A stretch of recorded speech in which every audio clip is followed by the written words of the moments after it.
एक लंबे समय के बाद करीब 16 साल के बाद 26/11 मुंबई आतंकी हमले का मास्टरमाइंड तौर राना को भारत लाया जा चुका है। इस वक्त तौर राना 18 दिन की केंद्रीय जांच एजेंसी एनआईए की कस्टडी में है और इसी जो हेडक्वार्टर है एनआईए की, यहीं पर तौर राना को रखा गया है और जहां पर तौर राना से पूछताछ की जा रही है। और आपको बता दें कि करीब अभी 11 बजे जो एक स्पेशल मीटिंग होनी थी, जिसे एनआईए की डीजी और डीजी के साथ एनआईए के टॉप 12 ऑफिसर्स की मीटिंग होनी है तौर राना को लेकर। और तौर राना से जो जांच है वो जांच जानकारी के मुताबिक शुरू कर दी गई है। और 18 दिन जो एनआईए के लिए एक बहुत लंबा समय है, क्योंकि इसमें एनआईए को वो तमाम एविडेंस और तमाम उन सबूतों के साथ उन गवाहों को और पूरे इस टेरर मॉड्यूल से जुड़े तमाम उन हैंडलर्स के बारे में भी जानना है कि जिन्होंने उस वक्त तौर राना की मदद की थी। क्योंकि तौर राना के अलावा कॉलिन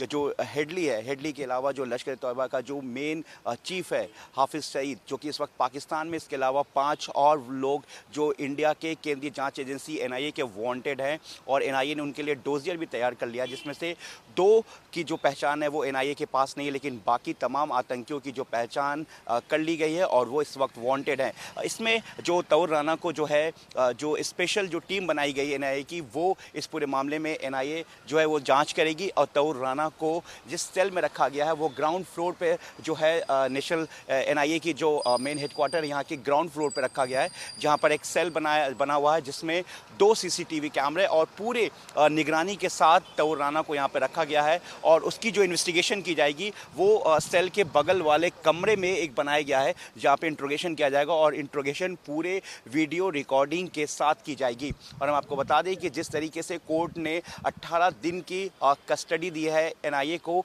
एनआईए इस बीच जो है और ट्रांजिट रिमांड पर उसे मुंबई भी ले जा सकती है, ऐसी जानकारी मिली। लेकिन इससे पहले जो इस वक्त मीटिंग चल रही है एनआईए के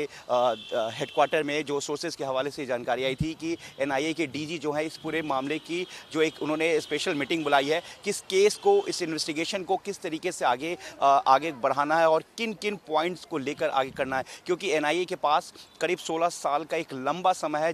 जिसमें एनआईए ने पूरी मेहनत की और एनआईए ने इसमें यूएस एजेंसीज के साथ साथ अमेरिका के सुप्रीम कोर्ट और देश के गृह मंत्रालय, देश की विदेश मंत्रालय, इसके अलावा देश की दूसरी जो सुरक्षा एजेंसी है, जो दूसरी सेंट्रल एजेंसीज है, उनका भी धन्यवाद किया है कि उन्हीं की वजह से जो उन तमाम लोगों की जो सहयोग से ही जो तौर राना है उसको भारत लाया गया है। और गुरुवार का दिन भारत के लिए सबसे बड़ा दिन है और सबसे बड़ी जीत हुई है भारत की, क्योंकि जो भारत का सबसे बड़ा जो वांटेड में से एक था, जो 26 से 11 आतंकी हमले, जिसमें 166 लोग, जो कि एनआईए ने बताया है अपने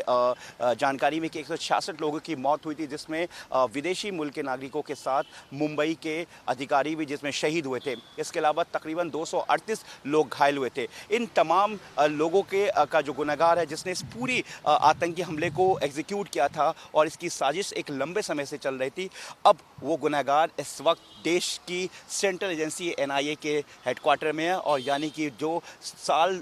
करीब 16 साल पहले यहाँ से फरार हुआ था आतंकी हमले को अंजाम देने के बाद, उसे भारत लाया जा चुका और इस वक्त वो भारत की धरती पर है। और जिस तरीके से उसे कोर्ट में पेश किया गया, और पहले 20 दिन की एनआईए की तरफ से मांग की गई थी, लेकिन कोर्ट ने कुछ देर तक इस ऑर्डर को सुरक्षित रखा। उसके बाद 18 दिन की कस्टडी दी गई और ये 18 दिन एनआईए के लिए बेहद अहम है।